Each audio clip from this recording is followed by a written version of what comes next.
Paz do Senhor, irmãos. Amém?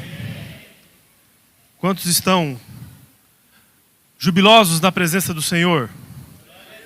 Glória a Deus. Esse é o Espírito. Primeiro louvor, desde as orações, de tudo que foi dito até agora aqui, o Senhor está na direção. E quem já achou, curva a sua cabeça. Vamos elevar nosso pensamento ao Senhor. Feche seus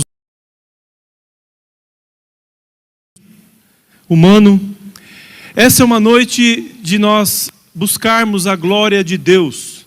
De nós entendermos como a glória de Deus se manifesta no meio do seu povo. Feche seus olhos. Para isso, nós vamos buscar para que essa glória possa entrar nas nossas vidas de uma forma que venha fazer a diferença, que seja um marco, que seja um novo tempo. Senhor, Pai amado, Pai nosso, Santo, poderoso, nosso Salvador, nosso Deus, querido, amado, Senhor sobre todas as coisas, Senhor dos céus, da terra, debaixo da terra, Tu és Senhor de tudo, Tu criastes tudo. Senhor, nós nos colocamos hoje como igreja, Senhor, como parte da igreja do Senhor. E eu te peço, Senhor, que nosso coração esteja aberto para ouvir a Tua palavra. Que o nosso coração esteja aberto para ouvir a palavra particular que o Senhor tem para cada um de nós. Que o nosso coração, Senhor, esteja sensor, possa fazer uma grandiosa obra. Senhor, te pedimos perdão, Pai. Senhor, te pedimos perdão porque muitas vezes, Senhor, deixamos o Seu caminho para seguir as nossas próprias convicções. Deixamos os Seus caminhos para servir a nós mesmos. Deixamos os Seus caminhos, Senhor, para fazer aquilo que bem entendemos, Pai. Senhor, nos perdoa, Pai.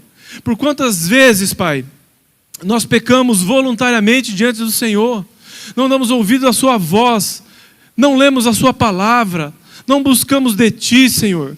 Quando nós deixamos qualquer outra coisa preencher o nosso coração com aquilo que é próprio do Senhor preencher, Pai. Quando nós olhamos para as distrações dessa vida, para aquilo que nos traz prazer à alma, Senhor. E muitas das vezes isso pode nos conduzir à morte. Senhor, perdoa-nos, Pai, por olhar para a direita e para a esquerda. Senhor, nos perdoa, Senhor, por todo o pecado cometido nesse dia, nessa semana. Nos arrependemos, Pai, por todas as vezes, Senhor, que blasfemamos contra o Senhor. Dizemos que o Senhor não pode, que o Senhor não é capaz com nossas atitudes, Pai. Senhor, que essa palavra, que esses louvores venham ser, Pai, como uma flecha atirada, Senhor. Que ela deixe uma marca, mas uma marca boa. Uma marca que vai produzir frutos, Senhor. Obrigado, Pai, porque tenho certeza, sinto a Tua presença e sei que o Senhor está neste lugar.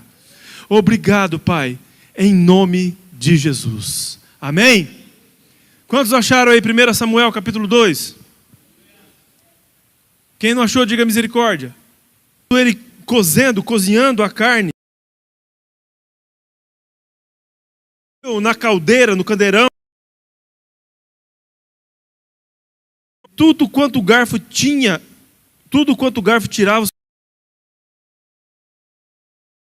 a todo Israel, dizia o homem, porque não aceitará de ti carne cozida, senão crua. Amém? Irmãos, o que é a presença de Deus? O que é a glória de Deus? Vamos falar um pouquinho sobre a presença de Deus. Para algumas pessoas, a presença de Deus é um vento, é uma quentura, é aquele, vamos dizer assim, algo inexplicável que vem desde os pés, enche a nossa alma e transborda, nos faz falar línguas estranhas. Para algumas pessoas, a presença de Deus é quando nós temos uma revelação da palavra. Enfim, muitas pessoas têm as suas ideias do que é a presença de Deus. Quando Deus está presente. Mas, vamos imaginar, humanamente falando, o que é a presença de alguém? Bem, quando eu estou na minha casa tranquilo, que eu escuto uma buzina de um Corolla, eu sei, meu pai está chegando. E o Theo, meu cachorro, também sabe. Ele escuta a buzina e ele fica enlouquecido. Ele dá voltas e voltas e voltas ao anseio dele em ver meu pai, ver entre aspas, o avô dele. Eu sei quando a presença do pastor Satírio está aqui, quando tem lá o carro dele, típico. Agora, e a presença de Deus? Como que nós sabemos que ela está presente? Para o povo de Israel, a presença de Deus, acontecia de uma forma, de um símbolo. E que realmente Deus descia onde estava esse símbolo, que ficava no Santo dos Santos, que era a arca da presença, a arca da aliança. Seria como o meu pai, que estava sentado naquele banco do carro, falando agora de Deus, ele literalmente se assentava na arca como um propiciatório para receber ali. E eu fico imaginando, o que para nós é a presença de Deus? É quando Deus toma um profeta e fala? Pode ser. É quando Deus toma um louvor e fala através do louvor? Ele manifesta a presença? Ele manifesta. Só que deixa eu dizer algo para você. A presença de Deus é muito mais que isso. Ela está nisso. Mas ela é muito mais do que isso. Isso pode ser algo como respingos da presença do Deus que está em todo lugar. E ele, por algum motivo, ele escolhe um local onde ele manifesta a presença dele. E agora, quando Deus não manifesta? Por que ele não manifesta? Falando dessa palavra, nós vemos aqui uma época em que Israel viveu uma época complicada. A Bíblia fala que Eli era um sacerdote, e ele tinha alguns filhos, Ofni e Finéias. E eles serviam na porta daquele lugar. E ele tinha um servo, que era mais servo daquele do que de Deus. Ele ia lá no local do sacrifício e tirava a gordura, que era o melhor do sacrifício, que era oferecida a Deus, como aquilo que você oferece de melhor ao Senhor. E ele tirava. Para algumas pessoas, Belial é um demônio. E ele pode até ser figurado de um demônio. Mas na realidade não é. Filhos de Belial é uma expressão hebraica que quer dizer que eles eram malditos. Eles eram imprestáveis do ponto de vista espiritual. Era como se aquilo que eles fizessem, Deus nunca receberia de forma nenhuma. Porque eles se deitavam com prostitutas, com mulheres e serviam. Seu pai Eli chamava a atenção deles, mas nada disso adiantou. E o mais Deus, lá no lugar, eles tinham, entre aspas, esse símbolo, aquilo que simbolizava a presença de Deus. E veja, quando os sacerdotes se acostumam em viver, entre aspas, com a presença de Deus, a consequência é muito séria. Quando nós nos acostumamos a fazer aquilo como uma rotina, nós costumamos a fazer aquilo sem pensar no porquê que nós fazemos aquilo, em como nós estamos fazendo aquilo, seja em casa, como pai. E quando a gente vê, nós já estamos cegos. Se nós não andarmos apercebidos, nós cegamos. E aí o que acontece? Nós precisamos entender que no meio de tanta coisa, sempre há uma esperança. Deus nunca deixou uma época difícil sem alguém que carregasse uma bolsa, carregando o óleo da glória de Deus. Quando tudo parece sem esperança, Deus levanta alguém que é consagrado. A palavra de Deus, nós vamos ler aqui agora, fala que não havia palavra, a palavra era muito rara, a palavra profética, pois naquela época não tinha Bíblia igual agora. Era como se a palavra que vinha de Deus, profeta recebe de Deus e transmite ao povo. É como se não existia a palavra, era muito raro. Era muito raro. Mas Deus não se esquece do seu povo. Enquanto essa história, esse contexto anda de desgraça em desgraça sobre Israel, de falta de graça, Deus levanta uma remanescente, uma mulher chamada Ana, que clama a Deus, não de uma forma egoísta, pedindo algo, um filho, uma coisa simples, e ela entrega ao Senhor. E a palavra de Deus diz lá em 1 Samuel capítulo 3, versículo 1, o jovem Samuel servia ao Senhor perante Eli. Naqueles dias a palavra do Senhor era muito rara, e as visões eram frequentes, mas Deus guardava um remanescente. Quem será que é o remanescente do Senhor nesses dias? Quem será o remanescente do Senhor, que em tempos de crise vai trazer de volta a presença do Senhor? Amém? Lá em 1 Samuel capítulo 4, chega o dia difícil. E todos os dias são dias difíceis para o povo de Deus. Porque nós andamos na contramão do mundo. Mas dependendo da posição que nós tomarmos, e nos esquecermos da palavra, não andarmos em consagração, como nesses dias de Eli, vai chegar um dia que vai chegar a batalha maior. Sabe aquele cristão que toma... viver na graça é muito complicado, irmão. Sabe por quê? Porque nós sempre achamos que vai dar tempo de se arrepender. E muitos se arrebentam com isso. Uma vez, Deus me deu uma palavra, lá em Foz do Jordão, eu estava dando aula.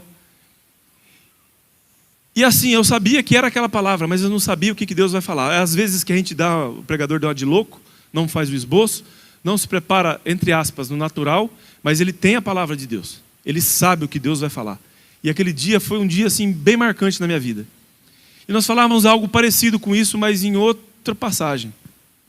E aí eu lembro que eu falei o seguinte, que viver na graça é muito complicado. É mais difícil viver na graça do que na lei. Porque a lei pede 10%. A graça te pede tudo que você tem. Na lei, você pode algumas coisas. Na graça você pode tudo, mas nem tudo te convém fazer. Na lei, a palavra está escrita em pedras. Na graça, na lei, a lei está escrita em pedras. Na graça, ela está escrita dentro dos nossos corações através do Espírito Santo. E o problema é que a gente acha que sempre vai dar tempo de se arrepender. Eu pequei hoje, mas vou me arrepender lá em casa, porque a pregação hoje está muito difícil. Aí ele anda e realmente ele é tocado pelo Espírito Santo. Graça pura.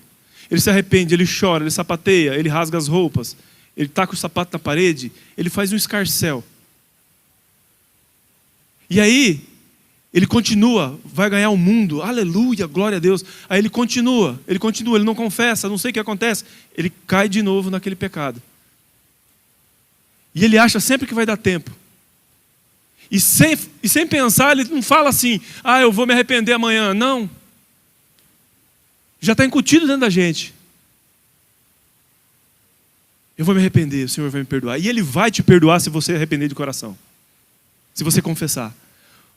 O problema é que do caminho que você pecou até o dia em que a batalha chega, ou que você é chamado pelo Senhor, o dia que a senha da fila que você está, para o dia que Jesus vai chamar para a morte, você não sabe. No dia que a senha tocar, se você não tiver arrependido e continuar vivendo isso, desculpe, meu irmão. E esse dia dessa grande batalha chega na vida de Eli, não na vida de Eli, de Ofni e Finéias. Veio a palavra do Senhor de Samuel a todo Israel. 1 Samuel 4, versículo 1. Israel saiu a peleja contra os filisteus e se acampou junto a Ebenezer. E os filhos se acamparam junto a Áfeca. Dispuseram os filisteus em ordem de batalha para sair de encontro a Israel. E travada a peleja, saíram em guerra, irmão. É espada, soco e chute para todo quanto é lado. Israel foi derrotado pelos filisteus. E esses mataram no campo aberto cerca de 4.000 pessoas. Irmãos, quando a nossa boca profetiza e o nosso coração não está alinhado com aquilo que é profetizado, nós corremos um grande risco de morrer. Sabe por quê que muitas vezes nós não profetizamos? E algo que marca a minha vida foi aquela pregação da pastora Ruth, sobre nós declararmos a bênção. Eu falei para ela depois. Sabe por que muitas vezes nós não declaramos a bênção? Porque muitas vezes nosso coração não tem isso para declarar. Porque a boca fala do que o coração está cheio. E aí aqui, o que acontece? Uma história bem difícil. Eles voltam para o arraial. E eles lembraram, eles voltaram tristes, angustiados, perdemos a batalha. E quantas vezes nós perdemos alguma batalha? Só que eles tomam uma atitude louca, ensandecida, de maluco, coisa de louco. Eles decidem levar a arca do Senhor para a batalha, com uma mente de tradicionalismo, de que aonde a arca estava, a batalha era vencida. Onde a presença de Deus estava, a batalha é vencida. E realmente é. Só que deixa eu te dizer uma coisa. A presença de Deus, ela não é simplesmente um amuleto para uma finalidade. Nós não podemos buscar a presença de Deus simplesmente para que o nosso ministério venha a se dar bem, para dar tudo certo. Nós não podemos buscar a presença de Deus para que simplesmente você tem que buscar a presença de Deus para que seu casamento seja restaurado. Sim, mas não como um fim. A presença de Deus não é um amuleto. A presença de Deus não é um orixá. A presença de Deus quer dizer o seguinte: quando você clama pela presença de Deus, você está querendo dizer: Senhor, eu quero a tua presença, não somente para que as coisas deem certo, mas para que eu tenha relacionamento com o Senhor, para que eu venha ouvir as suas palavras, para que o Senhor me use para alcançar as nações, para que eu te conheça e faça o Senhor conhecido. A presença de Deus, aonde ela está? Tudo aquilo que a gente busca, nós não precisamos buscar. Onde há a presença de Deus, a cura. Onde há a presença de Deus, o louvor é automático. Onde há a presença de Deus, a palavra flui. Onde a presença de Deus está, casamento nenhum resiste à destruição, porque Deus, a presença de Deus traz a restauração. Mas esses homens acharam que podiam manipular a presença de Deus. E eles levam essa arca para a batalha. E olha o que acontece. Sucedeu, 1 Samuel, capítulo 4, versículo 5. Sucedeu que, vindo a arca da aliança do Senhor ao arraial, rompeu todo Israel em grandes brados, e ressoou a terra. E veja, os filisteus tremeram. Ai de nós, ai de nós. Esse ai é o mesmo ai em hebraico que está lá em Isaías. Ai de mim que estou morrendo. É o ai de destruição. Ai de ti, Corazim. É o mesmo ai que Jesus fala. É o ai do juízo. Os filisteus abriram a boca a chorar, porque falaram assim: agora nós está lascado. Agora a coisa vai acontecer. Só que eles entenderam que ali estava só a arca, e a presença não estava ali, porque os homens não estavam consagrados. Porque os homens não estavam vivendo a presença. E a história continua. Nós não podemos utilizar a presença de Deus para um benefício próprio. Há de se criar um convívio e um desejo por aquilo que Deus é, não por aquilo que Ele pode fazer, o que Ele pode dar. Isso é consequência. Veja bem,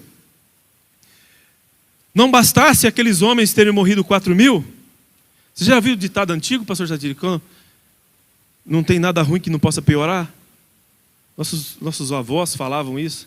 Está ruim, mas pode piorar. E piorou. De 4.000 eles foram, e eles foram envergonhados, e morreram mais de 30.000 homens, e eles voltaram destruídos e abalados. E a esperança de Israel estava nesse símbolo da arca da aliança. Porque eles acreditavam, enquanto a arca estiver em Israel, Deus ali se fazia presente. E a arca vai embora.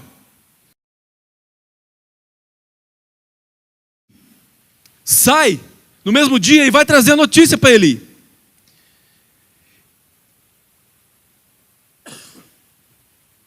E o que acontece? A idade de Eli era 98 anos. E os seus olhos tinham cegado e já não podia ver. Versículo 16 do capítulo 4 de 1 Samuel. Disse o homem a Eli: eu sou o que sai das fileiras, e dela fugi hoje mesmo. E aí Eli pergunta: o que foi que aconteceu, meu camarada? Ele fala: então respondeu o que trazia as novas e disse: Israel fugiu diante dos filisteus. houve grande morticídio entre o povo, e também teus filhos, Ofni e Finéias, foram mortos, e a arca de Deus foi tomada. Preste atenção. Você imagina um pai receber a notícia de que o seu filho foi morto, sangue de Cristo. A ordem natural é que os pais vão antes que os filhos vejam a morte de seus pais. Aqui foi o contrário. Eu imagino a dor do coração desse homem. Mas olha o que diz a palavra de Deus, no versículo 18. Ao fazer ele menção da arca de Deus, caiu Eli da cadeira para trás. Ao fazer menção da arca de Deus, porque ele sabia, Eli, apesar de ter sido negligente com os seus filhos, ele sabia o que representava a presença de Deus. Ele conhecia Deus de perto, ou já tinha conhecido Deus de perto. A hora que ele fica sabendo que a arca de Deus vai, ele fala, o que será de nós? Ele imagina, e o tamanho do susto foi tão grande, que ele cai da cadeira, bate a cabeça e morre. A mulher de um desses dois filhos dele, recebe essa notícia terrível da arca e do marido, e ela entra em trabalho de parto, e ela dá à luz ao seu filho. A arca da presença e a presença de Deus não pode ser levada de forma irreferente para as batalhas. Ela não pode ser levada. Não se brinca com a glória de Deus. Não se brinca com as coisas de Deus. Não se brinca e não tem tempo para irreverência. O que acontece? Os filisteus levam essa arca. É uma história grande, muitos capítulos, muitos versículos. Não vou ler tudo isso, senão vou ficar até amanhã aqui. Vou tentar contar para vocês. Os filisteus levam essa arca para as terras dele, como um amuleto. E ele coloca a arca, em cima de uma árvore, de um poste, chamado Dagon, que é um deus de pau, de pedra, não sei do que não pode fazer nada. Um deus estranho. A arca fica aqui, e o Dagon fica ali. Passa um dia, no outro dia está Dagon com a cara no chão. E eles se assustam. Levanta esse deus estranho na frente da arca.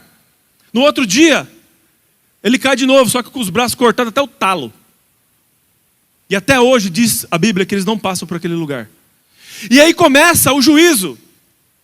Quem brinca com a presença de Deus, Deus traz tumores para o povo filisteu, fora do território de Israel, o povo que servia outros deuses. E começa a nascer tumores, algumas Bíblias dizem hemorroidas. Mas é como se fosse uma peste bubônica, como se fosse, o tradutor colocou hemorroidas, porque é o tipo da ferida. É como se uma veia nascesse para fora, depois estourasse, virasse pus. Imagina aquilo no corpo todo e começa a tomar o povo todo da cidade. Aí eles falam assim, nós não queremos essa arca aqui não. Eles pegam essa arca e levam para outra cidade. Acontece a mesma coisa. Aí o outro falou assim, nossa, vocês me trouxeram um problemaço. Leva para outra. E o povo cheio de tumores, de feridas. De uma praga mandada por Deus. E aí eles temendo que o negócio azedasse mais. Eles contratam não, né? Eles, como é que fala, meu Deus? Eles buscam, eles consultam os seus adivinhadores. E o que acontece? Olha o que eles falam em 1 Samuel capítulo 6.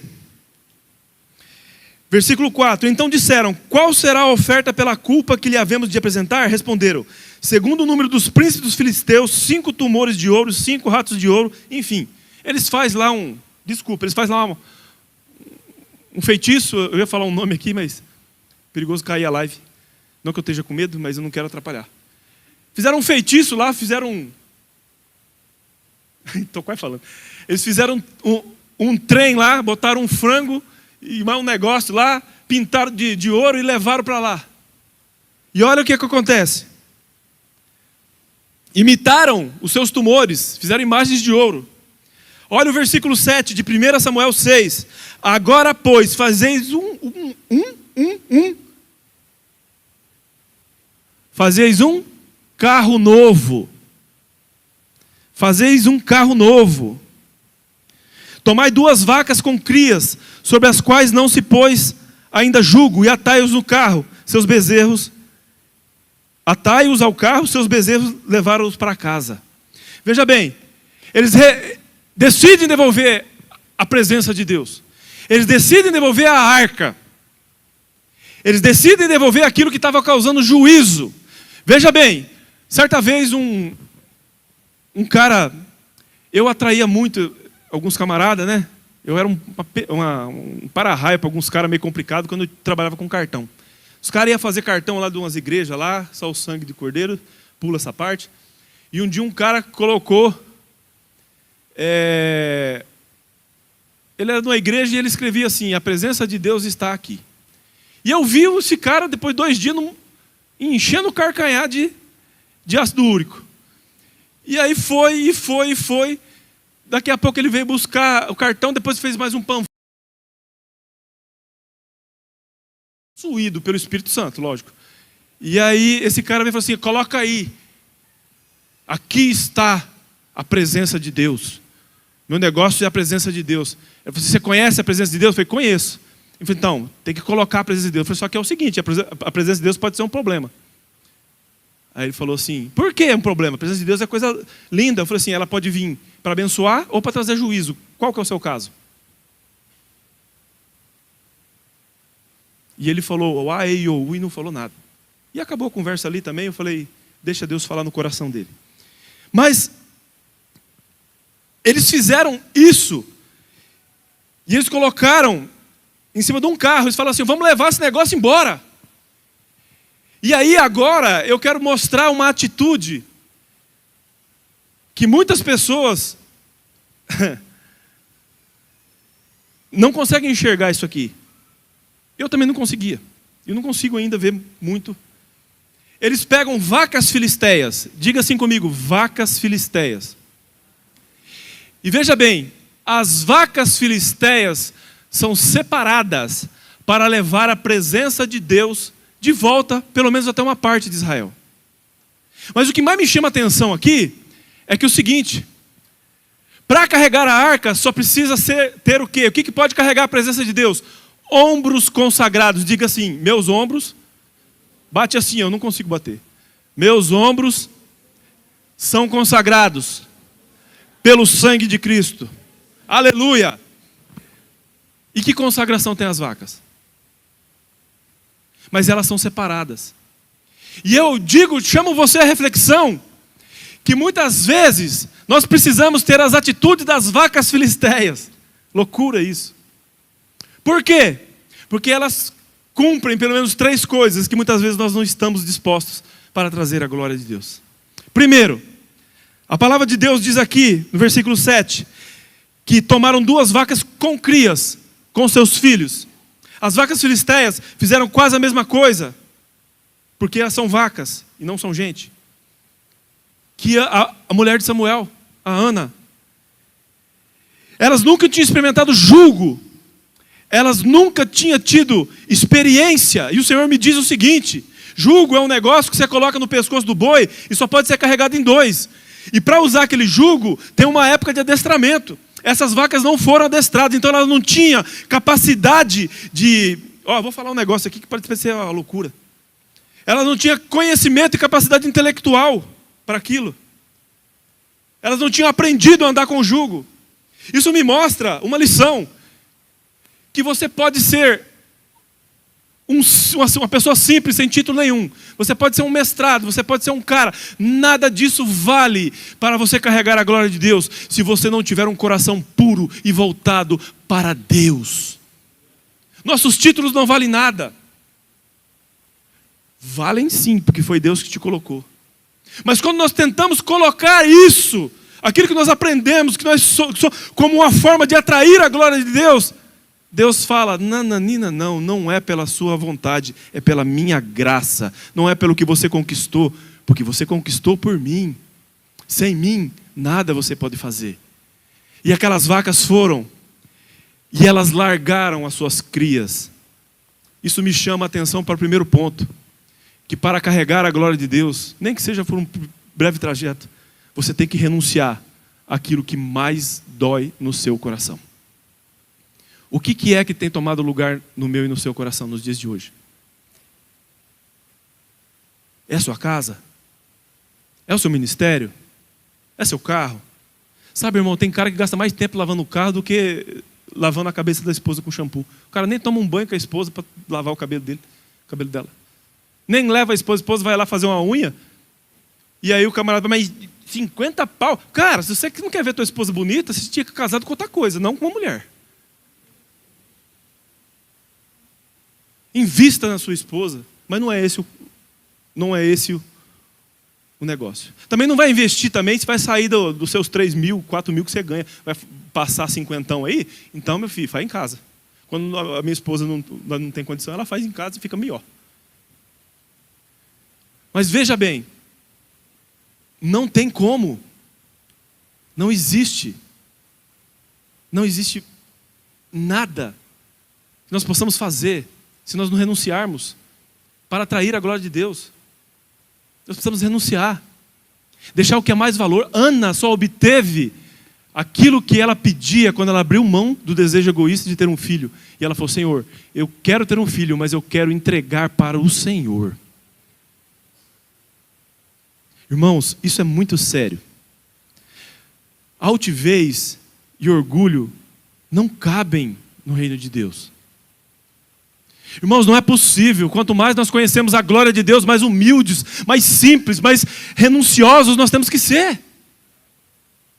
Não tem como você chegar perto da presença de Deus e você ainda continuar com a capa de fariseu, querendo ser o cara, o bichão. Ah, porque eu sou teólogo. Ah, porque eu sou... Irmãos, tem hora que eu tenho vergonha de falar que eu sou professor. Porque eu ando perto só de gigantes no seminário, em algumas faculdades. Como eu vou me exaltar, sendo que tem um Deus todo exaltado, todo santo, sentado no trono?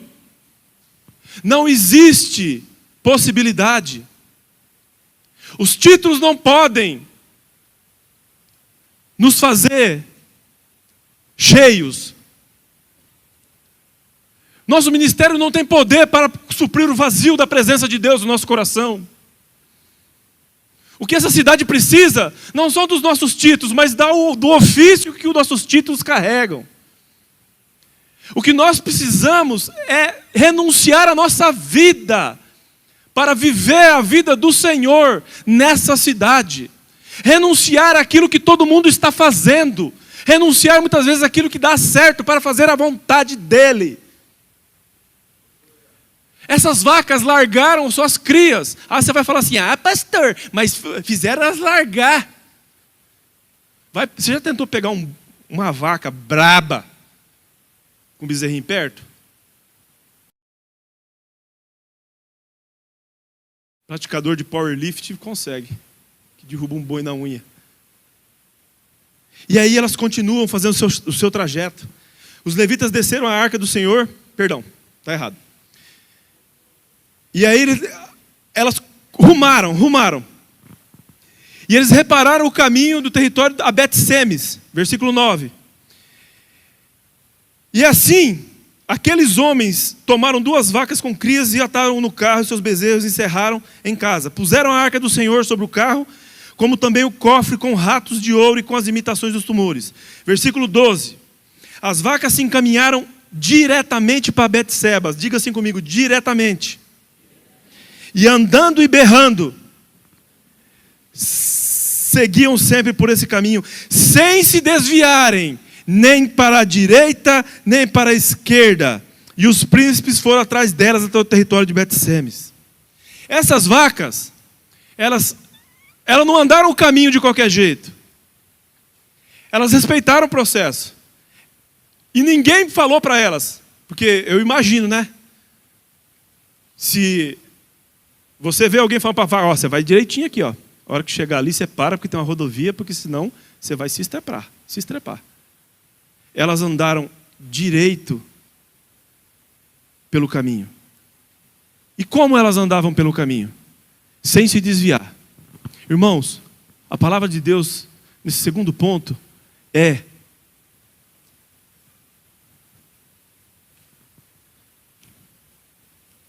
clamar e louvar durante o caminho. Você pode estar andando num caminho de pedra. Você pode estar andando num caminho de renúncia. E a renúncia, como foi dito aqui em cima, dói. Dói. E deixa eu complementar o que a irmã Priscila... Cadê a irmã Priscila? Nossa, ela cantou tão bem, e na palavra ela foi embora. Misericórdia. Eu estou brincando, ela tá na salinha. Aí se ela estivesse aqui, ela tinha vindo me dar uns croques. Enfim. Durante o caminho, nós temos que respeitar o processo. Você não vai ver Jesus Cristo, durante o caminho da sua vida, pular processos. Você não vai ver José reclamar e pular processos. E nós vamos ver mais à frente o que acontece quando nós não pulamos processo. Só que essas vacas, elas vinham urrando e berrando. E eu vejo a igreja nos dias de hoje passando pelos processos em silêncio. Ela parece que, a alma parece que está segurada por um tradicionalismo, não a tradição, um tradicionalismo, que eu não posso falar, glória a Deus, aleluia. Parece que a igreja não sente mais o ardor de carregar a presença de Deus. Na época do G12, tinha um pastor que ele falava assim, ó, quem é livre de alma aqui? Levanta a mão aqui agora, estou perguntando a vocês. Quem é livre de alma aqui? Levanta a mão bem alto. Ninguém é livre de alma? Jesus não libertou vocês, não? Ah, tá, então beleza. Então vou fazer um apelo aqui para todo mundo vir. Vou perguntar de novo. Quem é livre de alma? Então se expressa, meu querido. Quem é livre de alma se expressa. Quem é livre de alma, grita, Senhor, eu te amo. Obrigado, Jesus, porque está faltando arroz na minha casa. Mas se o mundo acabar hoje, eu estou contigo. Ah, Deus, arrancaram meu ministério. Ah, Deus, o líder de célula não me deixou pregar dessa vez. Ah, meu Deus. Ó vida, ó céus. Mas Ele vai vir te buscar e essa deve ser a sua maior alegria. Eu costumo dizer, fale, quer saber qual que é o líder, pastores, queridos, amigos? Bota ele no banco. Tira o que ele está fazendo. Aí você vai ver, porque onde está o teu tesouro, ali está o vosso coração. Veja se ele vai dar glória a Deus. Como nós nos portamos no caminho, vai dizer se nós vamos chegar ao destino com a arca de Deus, ou se nós vamos chegar ao destino e largar a arca de Deus no meio do caminho. Irmãos, aquilo que nós projetamos como o fim das coisas, às vezes não é aquilo que Deus está mostrando. Porque às vezes a gente projeta o final da carreira, da caminhada, com holofortes. Ah, eu vou ser um grande pregador. Ah, eu vou ser igual um desses caras que está na mídia. Eu vou conquistar o Brasil. Eu vou conquistar a minha cidade. Não! Se você conquistar só a sua quadra e só o seu bairro, grande obra Deus fez através da sua vida. Os nossos padrões não são padrões de Deus. Mas Ele também pode te levar como Billy Graham a pregar para milhões e milhões de pessoas. Mas não quer dizer que se o resultado for de 1 milhão e o resultado for de 50, que isso é ruim. Porque esses 50 podem ganhar a 100 e os 100 podem ganhar a 1000 e os 1000 podem ganhar a 1 milhão. O importante é que você esteja no processo, carregando a arca, não desviando para a direita ou para a esquerda, berrando, clamando a Deus, fazendo a tua alma ficar viva. Eu sei que é difícil, irmãos, para aqueles mais quietinhos que oram assim, Senhor Jesus, obrigado por esse dia. Obrigado. Ou aqueles que são mais agitados, assim, igual eu, igual alguns irmãos aí, tem mais facilidade de e é manto, e é pá, né? Mas não deixa, irmão, tua personalidade mudar o fervor que tem aí dentro de você, porque Ele está aí. Ele está aí. Jesus está aí dentro. Vamos lá.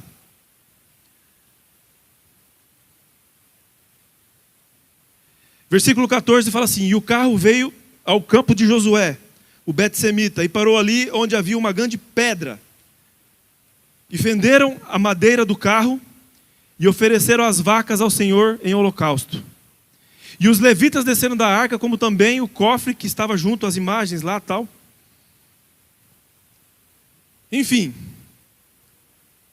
no versículo 19 fala que feriu o Senhor os homens de Bet-Semes, porque olharam para dentro da arca do Senhor. Sim, feriu deles 70 homens.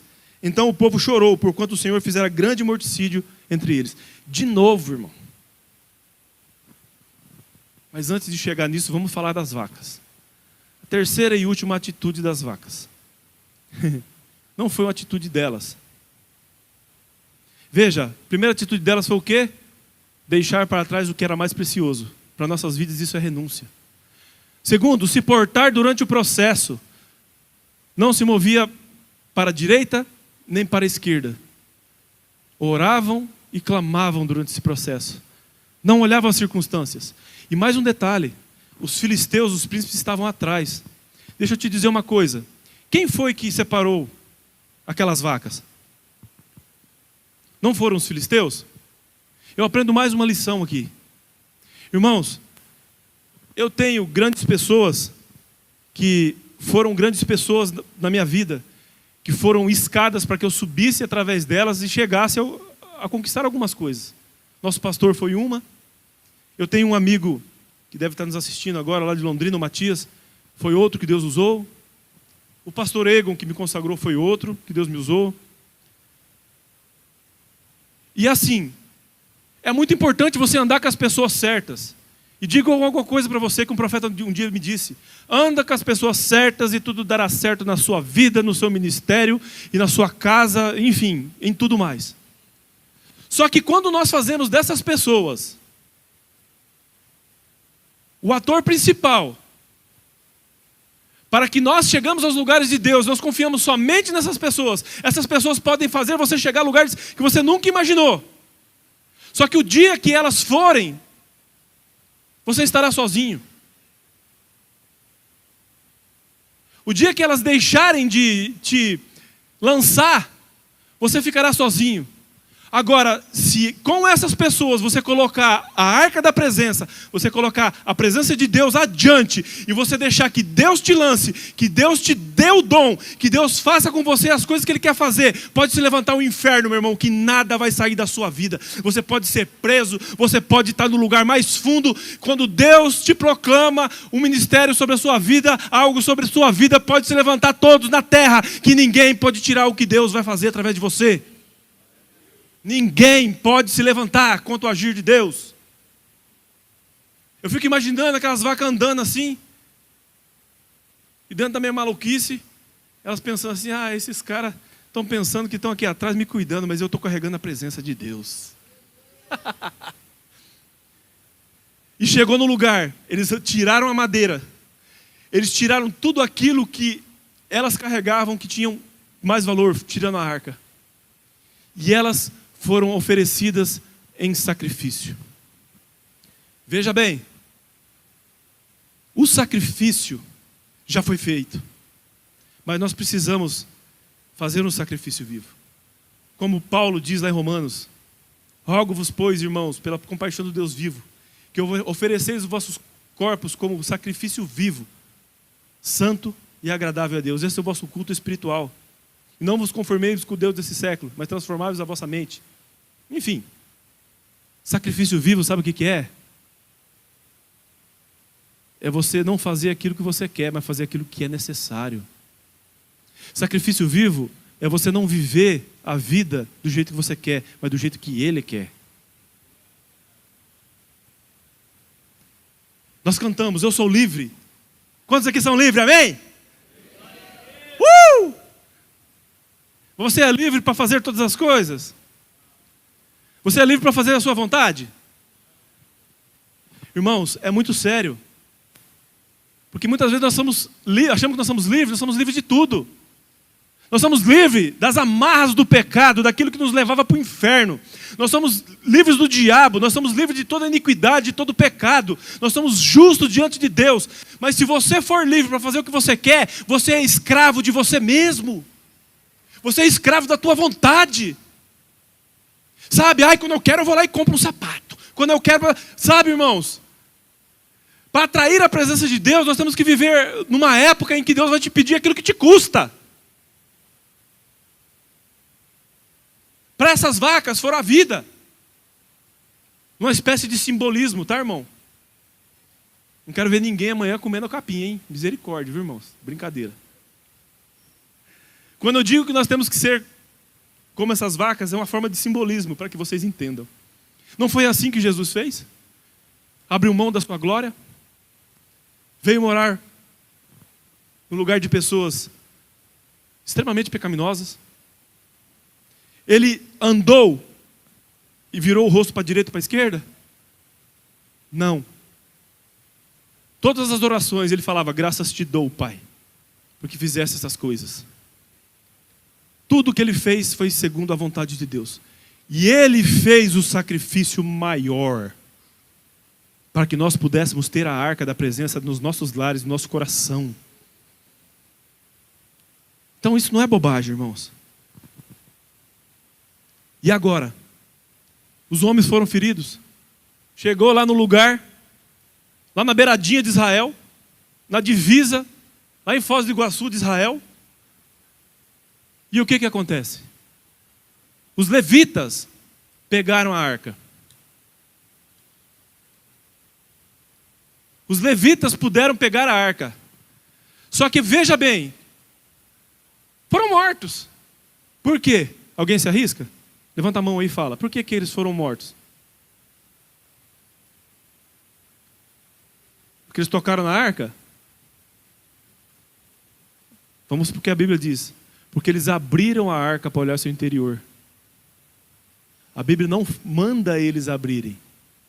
A Bíblia não manda eles mexerem com a arca.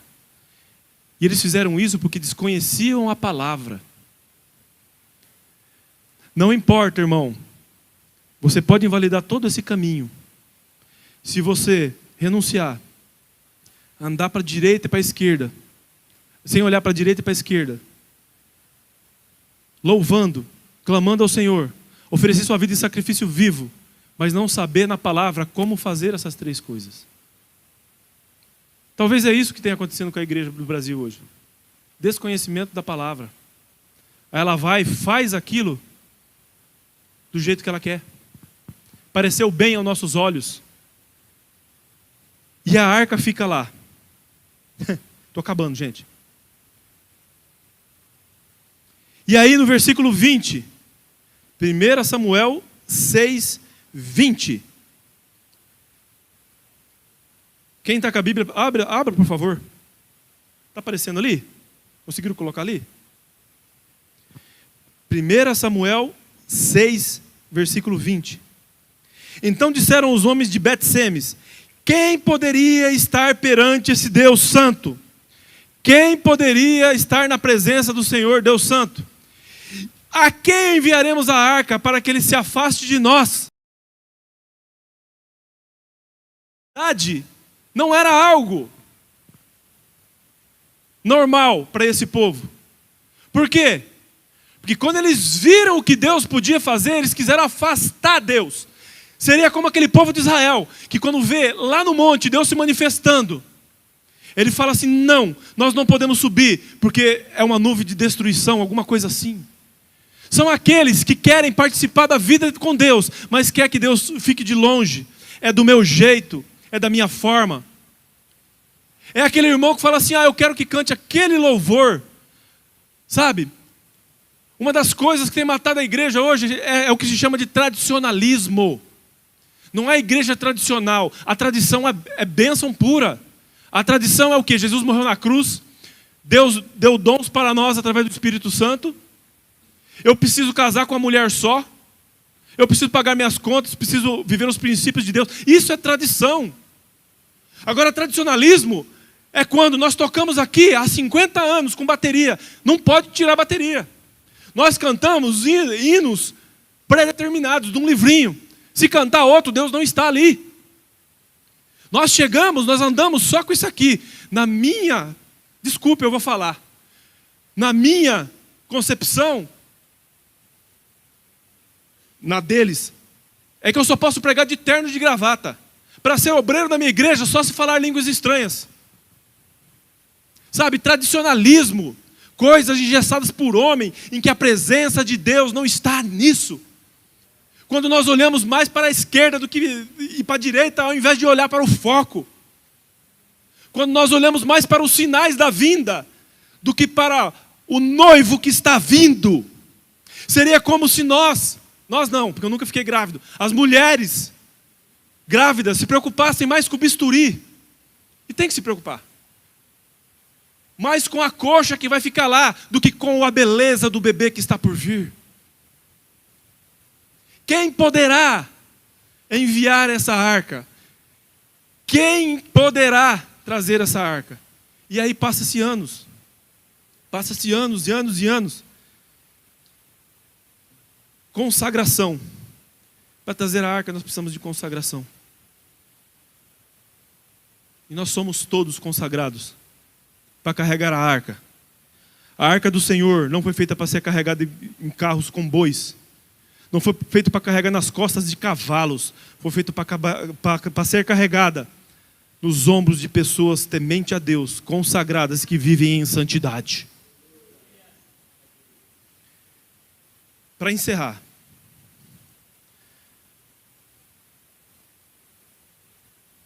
Samuel levanta um rei, a pedido do povo. Esse rei falha, que é Saul. Deus retira-se a presença dele, porque ele decide fazer as coisas do seu jeito. Aquilo que não era para ele fazer, ele decide fazer. Isso é uma outra história. Deus levanta Davi, um homem segundo o coração dele.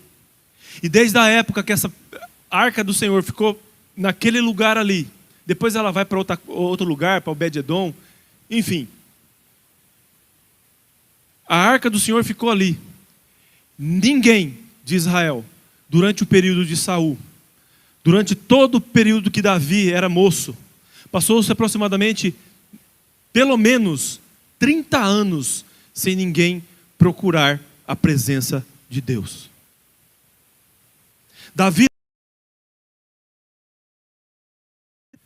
na sua última unção, ele mostra quem é que pode trazer a arca de volta para o meio do seu povo. Com uma figuração muito grande de Jesus Cristo. Mas ele mostra, com as suas atitudes, quem ele era. Um homem que podia bater no peito e falar assim: eu sou o Todo-Poderoso. Como aquele seriado de dinossauro: eu sou o Todo-Poderoso. Bate no peito e eu que mando. Até chegar a esposa dele. Ele poderia bater no peito e falar assim: eu sou o rei, eu sou o maioral. Destruir, para ganhar a filha, a primeiro fato dele lá, com o rei Saul, ganhei a filha de Saul, matando não sei quantos filisteus, que me fugiu a memória. Tirei, sei, 300 prepúcios de filisteu. Eu sou o cara que venci tal coisa. Eu sou o cara. Não. A primeira palavra de Davi está em 1 Crônicas, capítulo 12. Perdão. 13. Eu vou esperar vocês colocarem. Um camarada que não colocou o ministério na frente do Deus do ministério. Um camarada que não colocou a esposa na frente de Deus. Que não colocou os filhos. Errou bastante. Irmãos, uma coisa que me dói. Eu vi muitos líderes de onde eu vim. Os camaradas estão naquele processo que não tem que andar nem para a direita, para a esquerda. A hora que o cara é consagrado, quer seja evangelista ou pastor, aí o Espírito do Rei dos Reis, que não é o Espírito de Deus, do soberano, entra nele. Ele já não te cumprimenta, mas do jeito que ele cumprimenta. Porque agora eu sou pastor. Porque agora eu sou chefe da empresa. Porque agora eu prego, irmão. Agora eu prego, Satiro. Respeita a autoridade aqui, viu? É desse jeito.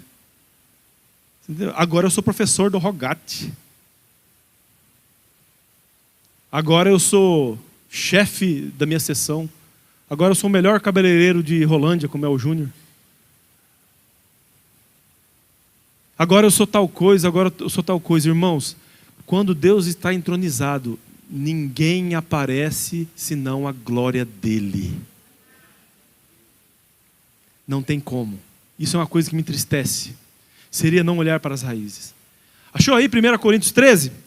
Olha o que Davi fala. 1 Crônicas, não é Coríntios, é Crônica, eu sempre troco, irmãos. Vamos lá, versículo 3. Tornemos a trazer para nós a arca do nosso Deus, porque nos dias de Saul não procuramos ela, não nos valemos dela. E Davi consulta os capitães, e toda a assembleia concorda. E ele fala, tornemos a trazer a arca do Senhor. Sabe, irmãos, ele não procurou fazer algo para os homens. Ele não procurou fazer uma festa de abertura. Ele não procurou nada. Ele foi atrás da presença de Deus, porque ele entendia que o reinado dele, sem a presença de Deus, não valia nada. Porque o povo precisava da presença de Deus para voltar aos caminhos do Senhor. Aleluia! E o que acontece? Ele vai e ele erra. Ele erra porque ele consulta as pessoas erradas. E ele bota de novo num carro novo, fazendo o seu jeitinho. E aí vem todo mundo lá celebrar com júbilo, lá o Senhor, papapá, e vai um camarada lá com a roupa irreverente, não que você seja, né, uma roupa irreverente, não vou falar não. E aí ele vai lá e acha que é bonitinho, põe a mão na arca. Caplofte, morre. Tocou, Davi faz, meu Deus, quem pode carregar? E diz a Bíblia que Davi temeu muito, largou a arca onde estava. Irmãos, eu fico imaginando esse cara. O cara mais poderoso do Oriente. Baixar a cabeça. E falar, vamos parar. Vamos ver onde nós erramos. Porque não é qualquer coisa trazer a arca do Senhor. E ele vai, passa um tempo, ele batalha contra os filisteus, acompanha lá o versículo 14, e ele vai. Aí ele consulta quem? As pessoas consagradas, os levitas. E ao invés de colocar a arca num carro novo, ele coloca no ombro dos sacerdotes, para vir. E 1 Samuel, não lembra onde, você procura aí no Grug, você vai achar, fala que cada metro que ele andava, ele sacrificava um animal, carregando a arca, com sacrifício, com renúncia, e o povo jubiloso, não em cima de um carro, não do jeitinho brasileiro, não do jeitinho para chegar a um fim, não, mas do jeito que Deus determinou, do jeito que Deus quer, segundo a sua vontade. Eu fico imaginando, irmãos, desculpem, se fosse nós os pastores, nós colocaríamos faixas com os versículos bíblicos, né? Se fosse o louvor, a primeira coisa que ia lá em cima é a bateria, para fazer um trupé mesmo.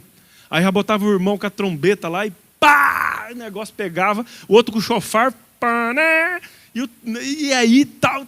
Porque cada um de nós quer atrair a presença de Deus segundo aquilo que nós fazemos, do nosso jeito.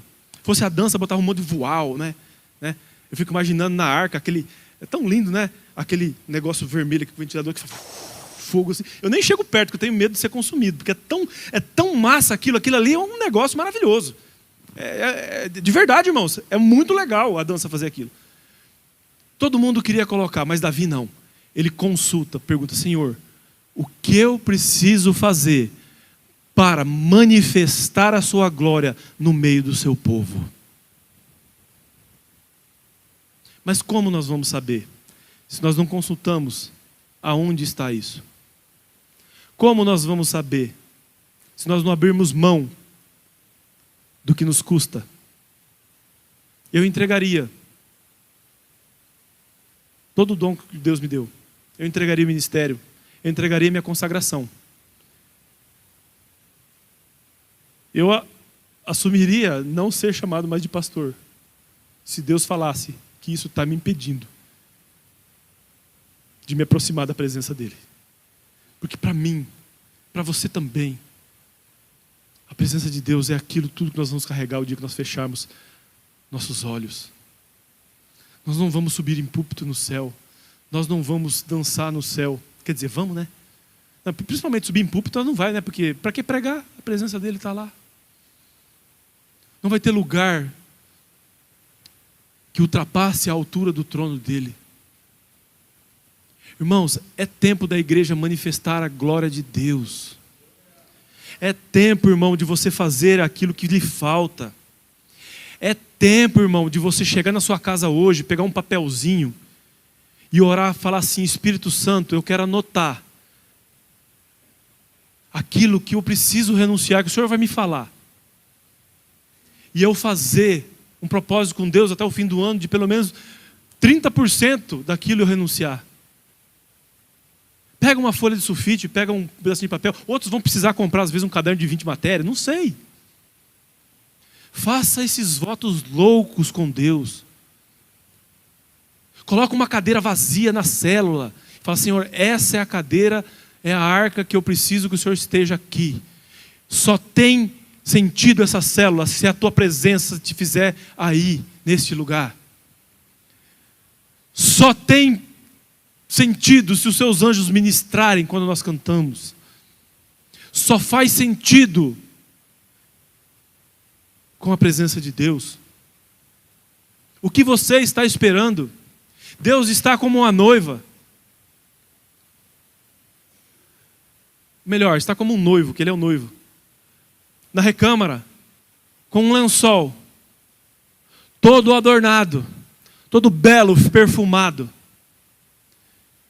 E o lençol está aí, e o noivo está para trás, só esperando. E ele fala: vem, noiva minha, para ter intimidade comigo. Não a intimidade sexual, tá? A intimidade de pai e filho, de irmão mais velho.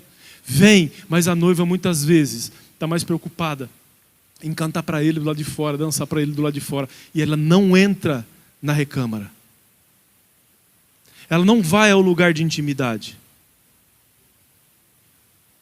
Deus está esperando, meu irmão. Deus está esperando, não é só aqui na igreja. Deus está batendo o martelo, falando: acorda, irmãos. Já é a 3ª ou 4ª turma do Seminário Rogate aqui em Rolândia. Porque você que é líder ainda não fez? Ah, eu não quero ser pastor. Ainda bem, porque se todo mundo for pastor, vai dar um problema sério na igreja. Mas você precisa aprender. Nosso curso é de aperfeiçoamento ministerial. Ele vai aperfeiçoar você como diácono, como um ministrante para as crianças, como um dançarino do Senhor, uma dançarina do Senhor, como um levita do Senhor, como alguém que intercede. É usado tudo aquilo que você aprende, em qualquer ministério que você esteja. Por que que você ainda não fez? O noivo está esperando. Irmãos, pelo amor de Deus, não vai falar assim: nossa, o pastor fez uma pregação inteira só para chamar o pessoal para o Rogate. Não, não é. Deus está dando oportunidade. Deus está falando: faça uma faculdade. Sei lá, faça uma medicina, porque eu tenho um chamado de missão. Talvez você não está indo ainda porque você não fez a medicina, e Deus está te chamando para ser um médico sem fronteiras. Deus está te chamando para cuidar, ter uma obra gigantesca com idosos, e aí você não aparece o curso de terapia ocupacional, você não faz. Aparece um curso, sei lá, de ser missionário aqui, ninguém faz. Fiz uma vez um seminário de escatologia ali. Quem veio foi só o pessoal do Abrigo Céu, o pastor Satírio e o Rômulo. E acho que a Priscila também e o esposo vieram, para não ser injusto. Mas vieram os 2 dias, faltou alguns dias também. Mas vieram. Cadê a igreja? Aonde está o povo? Irmãos, Jesus está chamando. Coloque-se de pé. Irmãos,